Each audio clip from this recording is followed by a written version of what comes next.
পুকুর থেকে সনাতন পদ্ধতিতে জমিতে সেচ দিচ্ছেন কৃষক। অনেকে বালতি দিয়ে দূর থেকে পানির ব্যবস্থা করছেন ধানের বীজতলা তৈরির জন্য।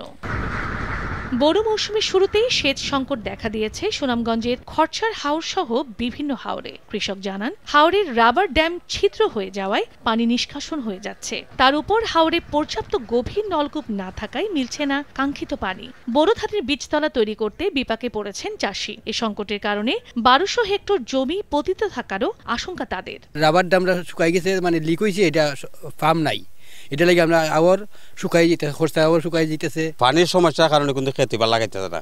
আর কীটনাশক বীজ সব দাম বেশি, এটা দেওয়ার পরে আমরা লাভবান হইতে পারি না। 15 বছর গেল, 16 বছর গেল, আমরা 1 কেজি ডাইলও পাইছি না, 1 কেজি চাউলও পাইছি না, এই সরকার থেকে কোনো 1 কেজি সারও পাইছি না। কৃষি বিভাগ বলছে, সেচ সংকট থাকলেও কৃষকদের সব ধরনের সহযোগিতা দেওয়া হচ্ছে। এছাড়া জেলায় সার বীজের কোনো সংকট নেই। কৃষকদেরকে যে আমরা 7টা ফসলের যে প্রণোদনা দিয়েছি, সেখানে আমরা বীজ দিয়েছি এবং সার, ডিএপি সার দিয়েছি এবং এমওপি সার দিয়েছি, তারা নির্বিঘ্নে তাদের ফসল আবাদ করতে পারে। সারের কোনো সংকট নাই।